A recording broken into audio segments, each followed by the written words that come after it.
বন্ধুরা, তোমাদের সামনে একটা ছোট্ট ব্লগ নিয়ে আবার আমি আসলাম। দেখো, আমাদের বাড়িতে মা বিপদ তারিণী ব্রত পুজো হবে। আর আমার শাশুড়ি মা আর এদিকে কাকিমা দুজন মিলে সকাল থেকে কিন্তু লেগে পড়েছে সুতো বাঁধার কাজে। মানে অনেকটা লোক, বাড়ির ফ্যামিলি মেম্বার, সুতোটা তৈরি করতে কিন্তু অনেক টাইম লাগে, সেই জন্য দুজন মিলে করছে। আর এদিকে ফলগুলো রেডি হয়ে আছে, দু তরফে একসাথে মিলেই পুজোটা করে, সেই জন্য একই আমাদের বাড়িতে করে এক জায়গায় করেই ওরা তৈরি করছে ফল। আর এদিকে আমি সকালবেলা টিফিনটা করছি, ওটসের খিচুড়ি আর আলু ভাজা টিফিনটা করব। আর যেহেতু বাড়িতে পুজো, সেই জন্য বাড়িতে একটু নিরামিষ তো হবেই।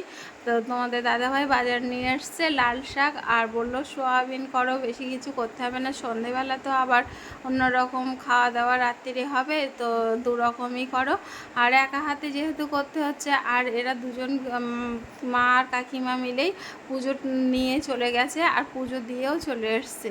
পুজোটা নিয়ে এসে বাড়িতে ফলগুলো তৈরি করছে একই সাথে, মানে এক জায়গাতেই ফলটা তৈরি হয়ে গেলে আবার সবাইকে দিতে হবে। আর এই টিয়া এসছে আমার কাছ থেকে সুতো বাঁধতে, বলছে বড় মা আমার স্নান করা হয়ে গেছে, তুমি একটু সুতোটা বেঁধে দাও।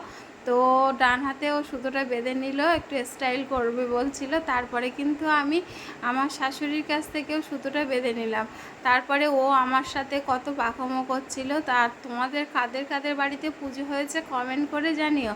আর আজকের ভিডিওটা তোমাদের কেমন লাগলো জানিও। টাটা।